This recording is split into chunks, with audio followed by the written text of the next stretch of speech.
कि 19 साल के बाद जो नया आईपीओ आने की तैयारी में उसकी डिटेल्स क्या है, अरमान बताएं। जी सर, जैसा कि आपने कहा 19 साल के बाद जो है वो टाटा ग्रुप की कोई कंपनी है जिसका आईपीओ आने वाला है। कंपनी का नाम टाटा टेक्नोलॉजीज़, जो टाटा मोटर्स की सब्सिडरी है। इन्होंने अगर आप देखेंगे कल ही जो है डीआरएचपी फाइल किया है। अब मैं पहले आपको ओवरऑल कंपनी के बारे में बता दूं। कंपनी का जो अगर आप गठन की बात करेंगे लगभग 33 साल पुरानी कंपनी है। कंपनी का काम क्या है? कंपनी टेक्नोलॉजी, प्रोडक्ट, इंजीनियरिंग और डिजिटल सेवाएं दोनों देने का जो है कारोबार करती है, जिसमें ऑटोमोटिव की अगर आप बात करें, ऑटोमोटिव, इंडस्ट्रियल हैवी मशीनरी और एरोस्पेस, इन तीनों क्षेत्र में जो है ये कंपनी जो है अपनी सेवाएं देती है। कंपनी के अगर आप देखेंगे ओवरऑल इनके अगर कॉम्पिटिटर्स की बात करेंगे तो उसमें सीएंट, इन्फोसिस, केपीआईटी टेक, परसिस्टेंट आदि जैसी कंपनियां हैं जो इनके कॉम्पिटिटर्स की लिस्ट में हैं।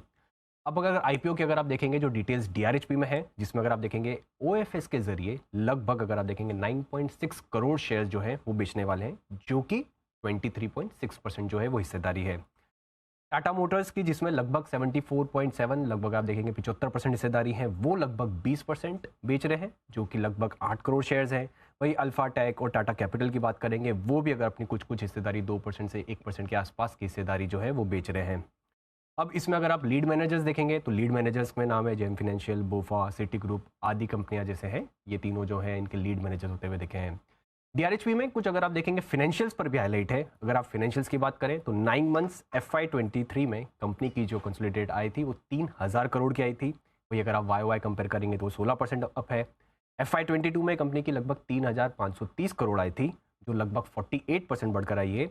वहीं FY21 की बात करें तो वहां पर लगभग 2380 करोड़ के आसपास जो आई थी। अगर आप देखेंगे ये कंपनी की आय आती हुई दिखी, और मुनाफा भी इसी तरह से देखेंगे, जो 239 करोड़, 437 करोड़, और अब जो अगर आप 9 मंथ्स के हिसाब से देखेंगे तो लगभग 407 करोड़ का यहाँ पर भी आपको मुनाफा आता हुआ दिखा है। तो ये पूरा था कंपनी के बारे में, कंपनी के पीयर्स के बारे में, और उसके साथ साथ कंपनी में कौन ओएफएस में बेच रहा है और कंपनी के क्या है फाइनेंशियल। ओके, तो ये है आपके लिए टाटा टेक्नोलॉजी के आईपीओ की पूरी पूरी डिटेल्स। एक बार जरा राय अमरीश सर से भी ली जाए इस पर। अमरीश सर, इंतजार रहेगा इस आईपीओ का? एब्सोल्युटली। काफी ड्राई था मेन बोर्ड आईपीओ मार्केट, तो शायद इसके साथ शायद काफी इंटरेस्ट आ जाए, because again excellent company. I think the valuation also will be decent, क्योंकि टाटा नॉर्मली काफी छोड़ते हैं इन्वेस्टर्स के लिए on the table. I think it will be good IPO.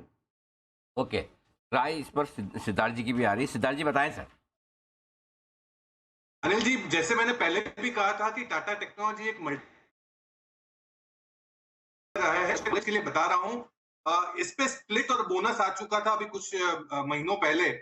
उसके पहले का जो दाम था, आज से 1.5 साल पहले, इसका 1800 रुपए में अनलिस्टेड जो प्री आईपीओ जिसे हम कहते हैं, उसमें 1800 2000 का भाव हुआ करता था, जो 7 साढ़े 7,000 रुपए तक भी गया था। तो ये कंपनी काफी बड़ा एक मल्टी बैगर रह चुकी है, तो कंपनी में वैल्यू जरूर है और टाटा मोटर्स को जरूर इससे फायदा मिलेगा ये आईपीओ से। बहुत ही बढ़िया। तो टाटा मोटर्स के लिए भी अच्छा है और टाटा टेक्नोलॉजी का आईपीओ तो निवेशकों के लिए अच्छा हो गई। जब आईपीओ की फाइनल डिटेल्स आएंगी अप्रूवल के बाद, किन प्राइस पर आता है, क्या वैल्यूएशन पर आता है, तब हम आपके सामने और विस्तार से हर आईपीओ की तरह रखेंगे। एक आईपीओ सोमवार को भी खुलने जा रहा है।